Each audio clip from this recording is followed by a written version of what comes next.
자, 안녕하십니까.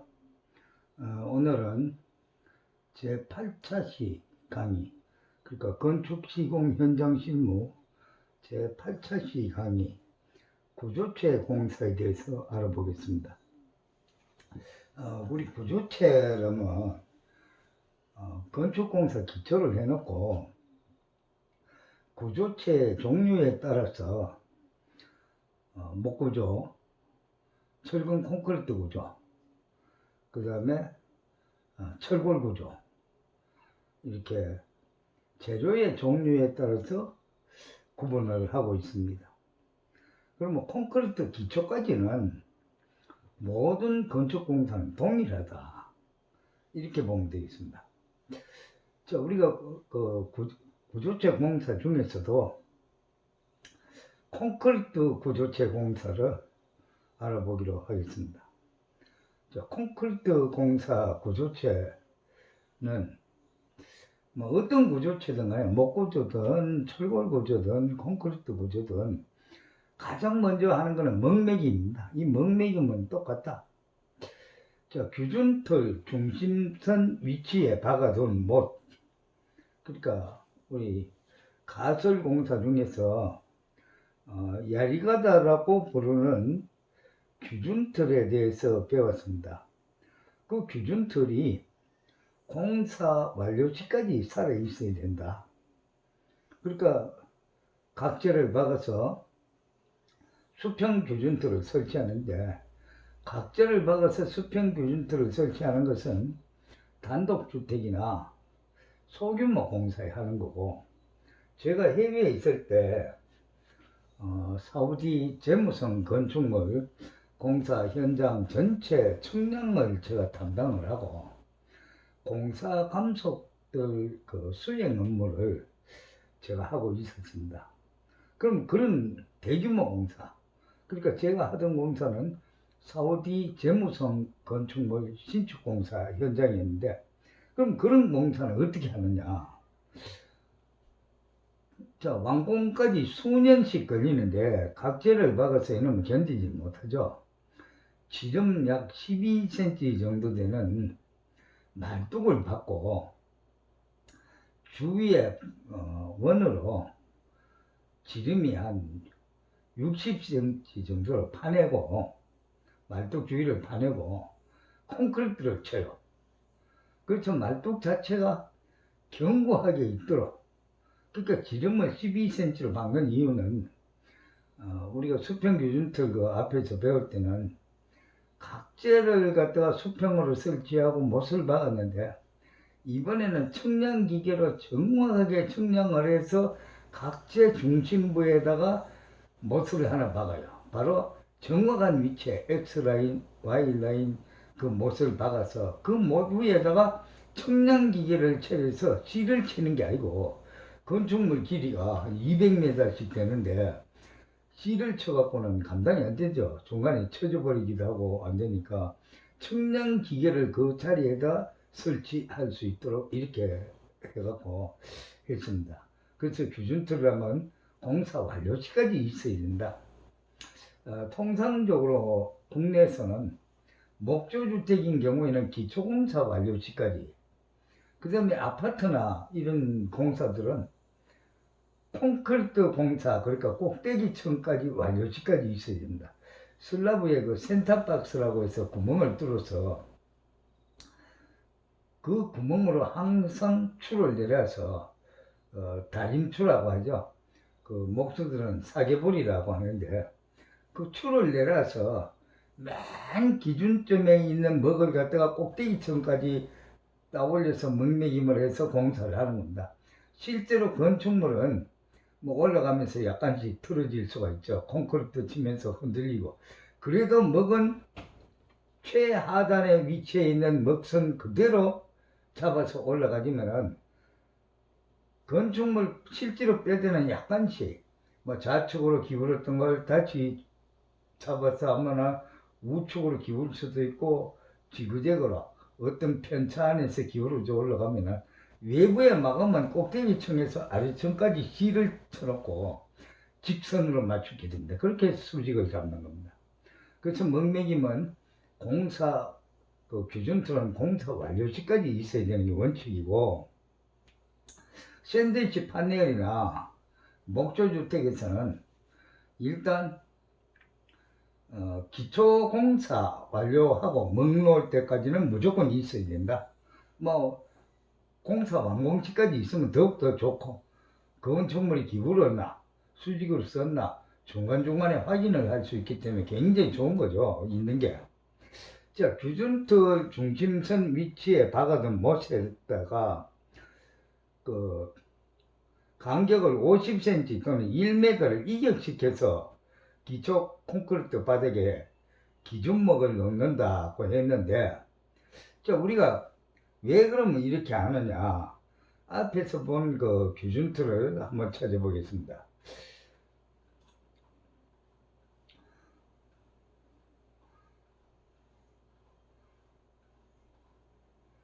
자, 이런 기준틀을 C를 이렇게 지금 쳐놓은 게 나오는데, 기준틀 못을 박아서 C를 가로 세로 이렇게 뭐 직각 방향으로 이렇게 C를 치고 줄을 갖다가 따내려서 바닥판에다가 먹을 놓게 되는데, 우리가 콘크리트 구조물의 경우는 벽체가 서는 위치에 전부 철근이 올라와 있어요. 그러니까 중심선으로 C를 칠 수가 없어요. 여기 보면은 벽이 서는 위치로 전부 철근이 다 올라와 있어.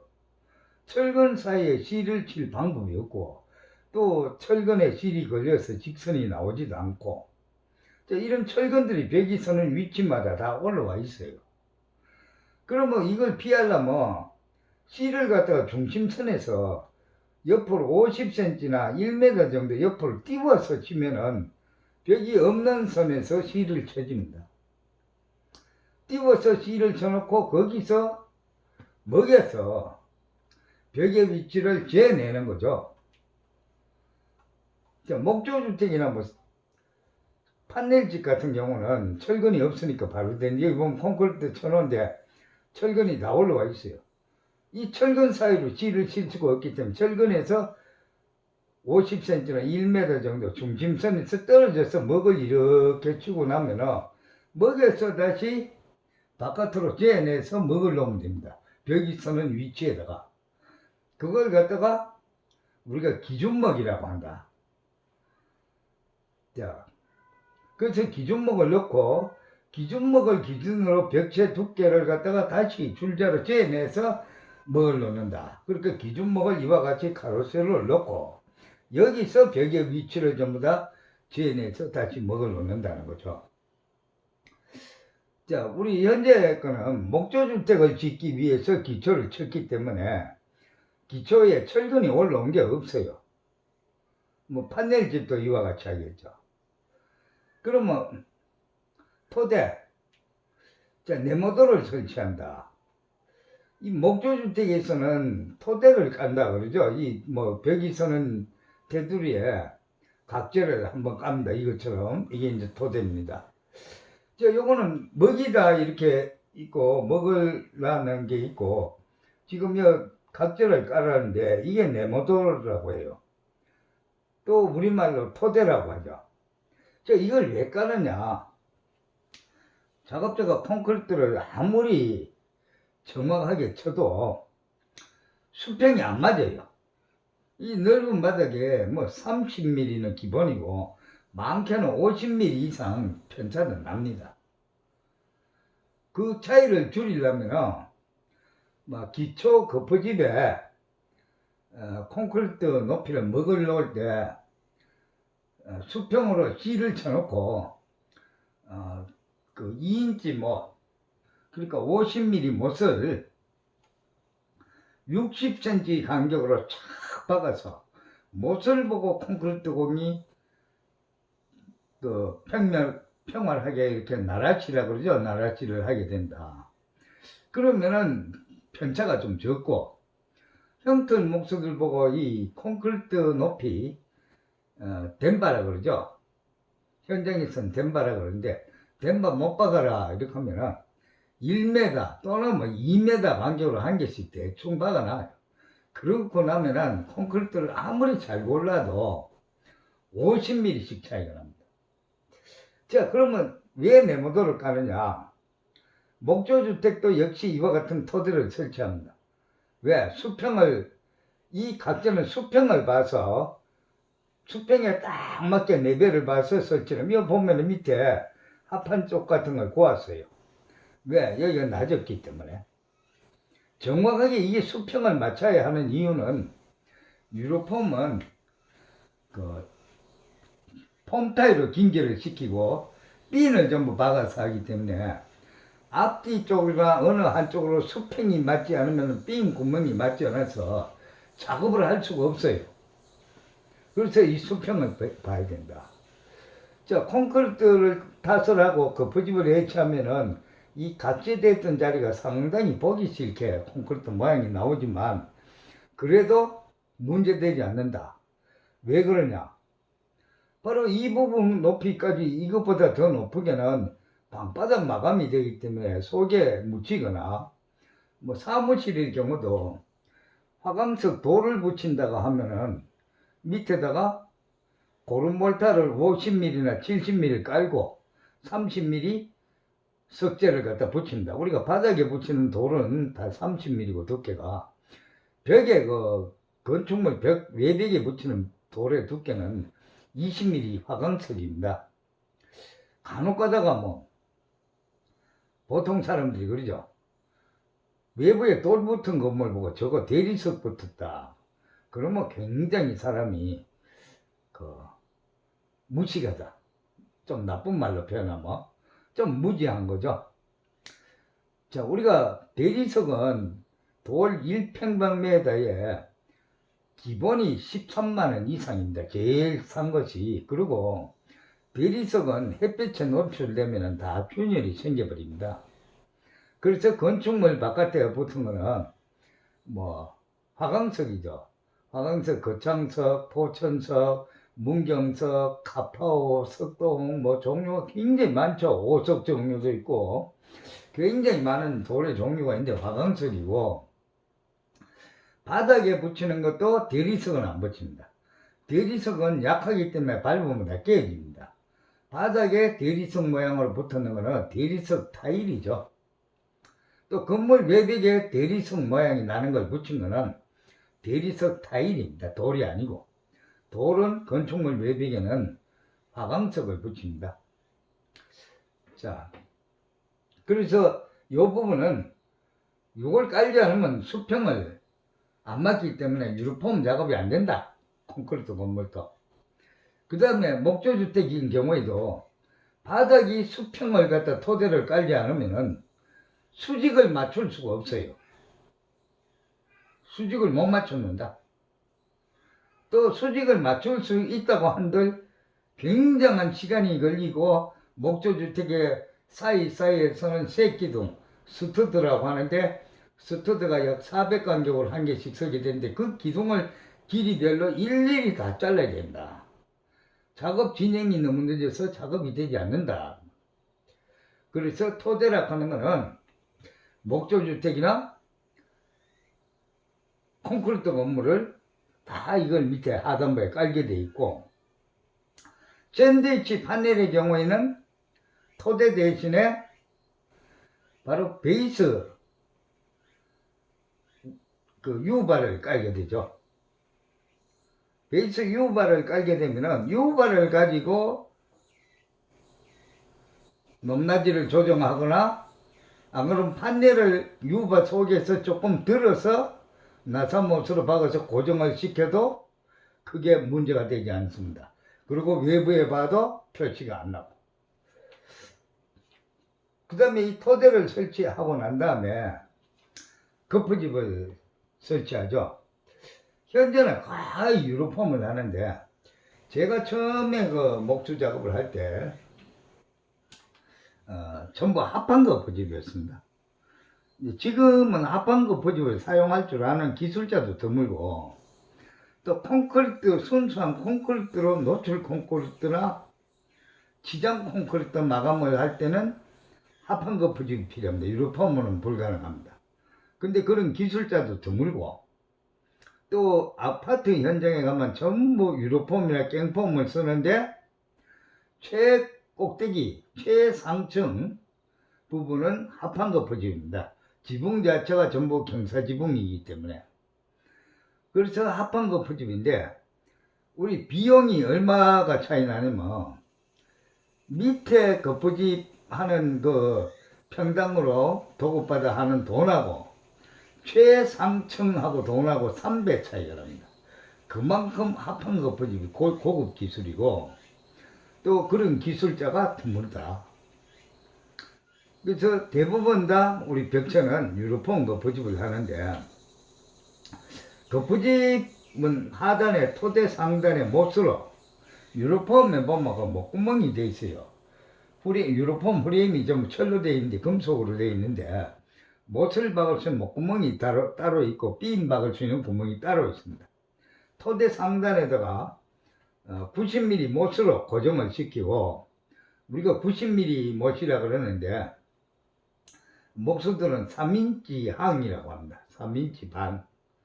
그러니까 3인치 항 못으로 고정을 시키고 폼 타일을 절대 누락 없이 체결하고 횡바다 종바다를 체결하고 횡가로 고정한다. 그런데 폼 타일은 이 사진에 이렇게 보면 나온 게 보이는데 바깥쪽 거푸집하고 안쪽 거푸집하고 콘크리트를 다 쓸 때 벌어지는 걸 갖다 방지하는 겁니다. 긴결재로 쓰는 겁니다. 합판 거푸집에는 반생이라는 철선을 많이 쓰는데 우리 유로폼 거푸집에는 전부 폼 타일을 쓰고 유로폼 거푸집도 계단실은 거의가 합판 거푸집이 되게 됩니다. 계단실에만 바깥쪽은 유로폼을 쓰고 계단이 있는 내부 쪽은 합판 거푸집을 쓰니까 삥 구멍에다가 반생이란 철선을 꼽아갖고 반생으로 좋을 수밖에 없습니다. 그래서 계단하는 목수는 합판 거푸집으로 계단을 해야 되기 때문에 우리 콘크리트 공사 현장에 어디에 가도 반장급 이상의 대우를 한다.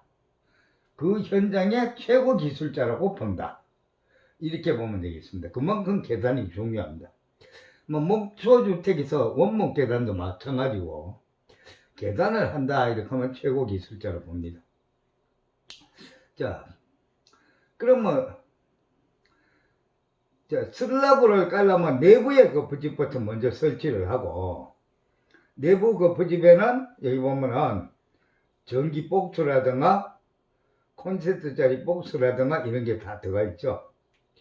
들어가 있고 그 다음에 여기에 보면은 동그랗게 물레방아처럼 생긴 스페이스가 이렇게 어쩌다 한 개씩인데 사실은 이렇게 하면 안 되죠. 이게 거의 이 폼타이가 있는 쪽에는 거의 다 있어야 된다. 그래야 피복 두께가 제대로 나온다. 이것처럼 뜨문뜨문 이 물레방아처럼 생긴 그 스페이스를 꼽아 놓으면 스페이스 있는 데는 피복 두께가 나오고 스페이스가 없는 데는 피복 두께가 안 나와지는 거죠.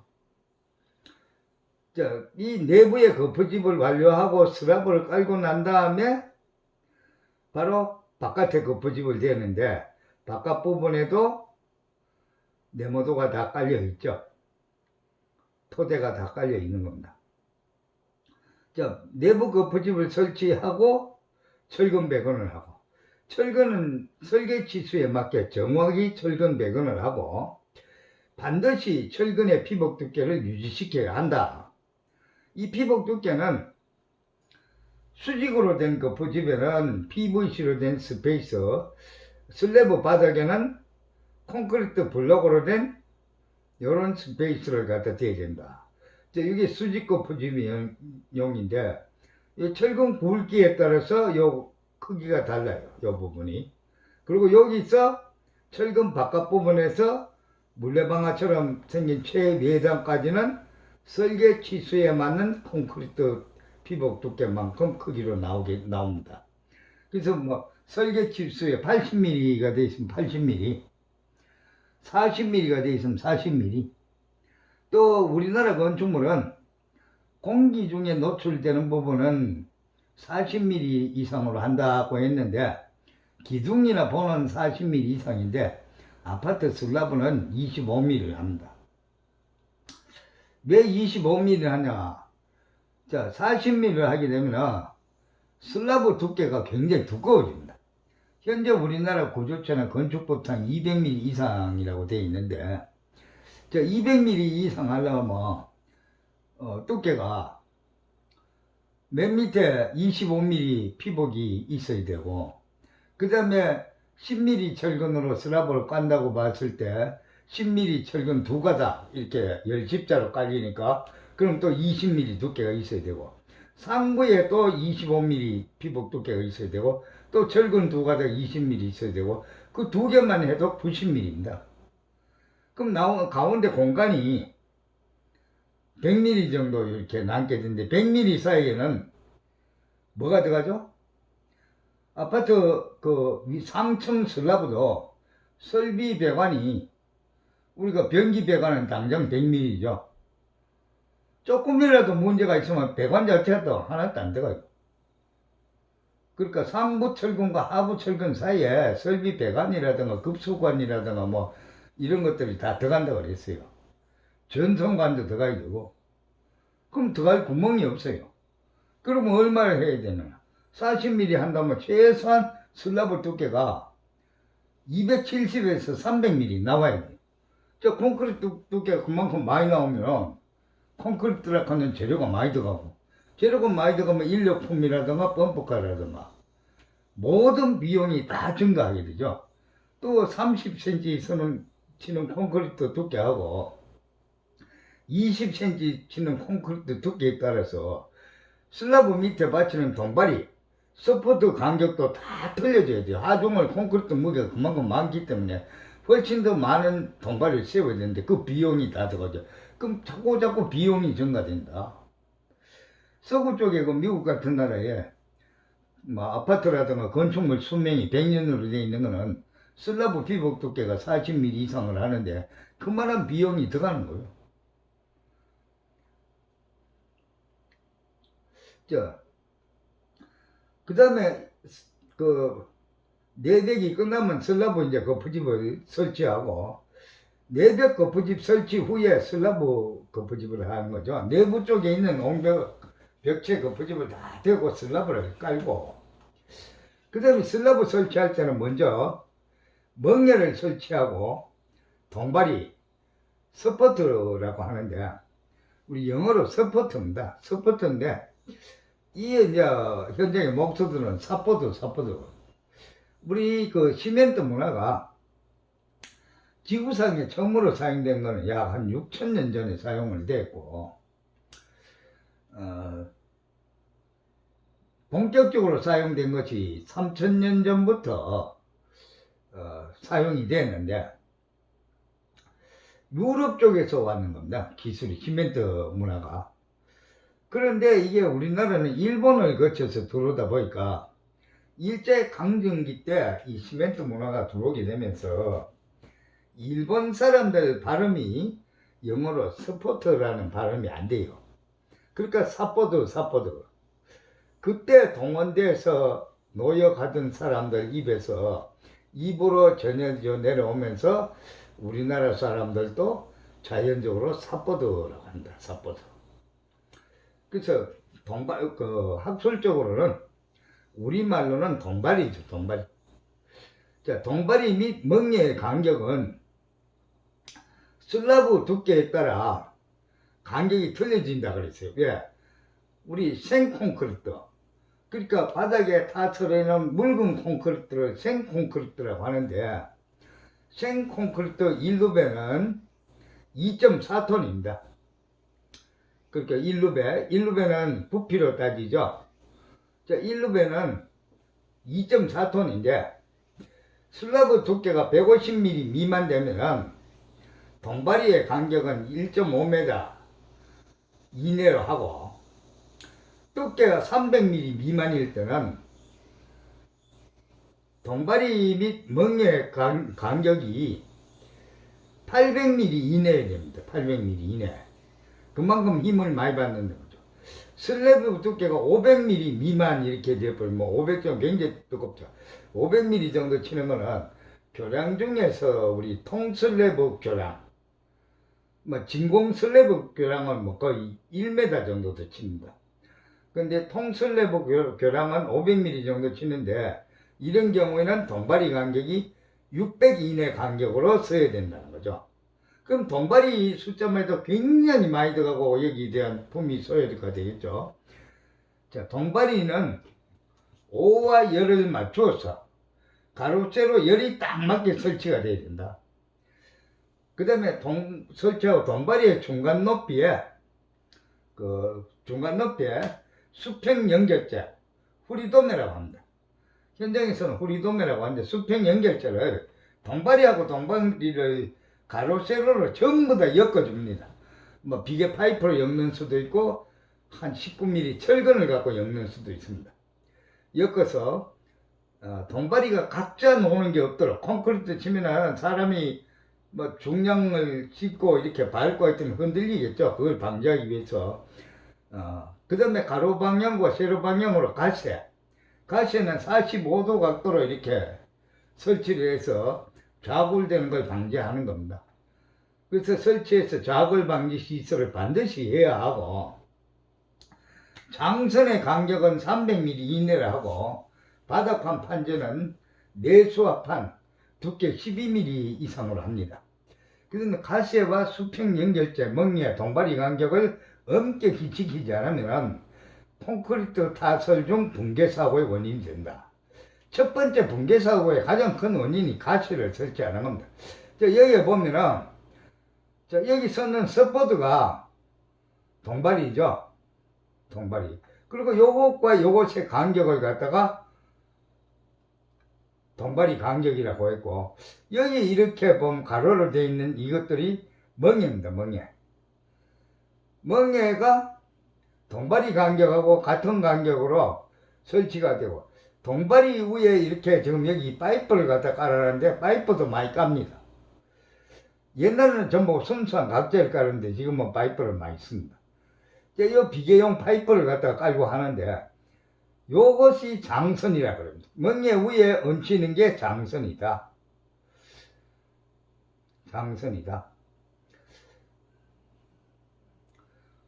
멍에 위에 얹히는 게 장선이다. 그 다음에 가시에는 이 상단에서 45도 각도로 파이프를 대서 동바리마다 다 연결을 해주고, 반대편에도 반대 방향으로 45도로 이렇게 각재를 대서 동바리마다 다 엮어주는 거예요. 실제로 이 가시에 의해서 자굴이 되고 안 되고 하는 거예요. 가시가 없고 동바리만 아무리 많이 써 있고 수평으로 연결되는 연결재, 수평 연결재는 가로 세로로 수평으로 이렇게 해서 다 동바리마다 엮어버리는 거는 동바리가 각자 노는 것만 방지하지 옆으로 쓰러지는 거는 방지가 안 돼요. 그래서 어떤 데가 막 이 수평 연결재 후리도매를 2단, 3단을 막 쳐갖고 해놨는데, 그랬는데도 콘크리트 다 쳐놨다 보면 건축물이 붕괴가 돼요. 그 왜 그러냐? 가시가 없어서. 그래서 가시가 자굴 방지하는데 굉장히 큰 역할을 한다는 겁니다. 자, 오늘은 여기까지 강의를 마치고 다음 구찰식 강의에서 뵙겠습니다. 여기까지 수강해 주신 여러분 감사합니다. 수고했습니다.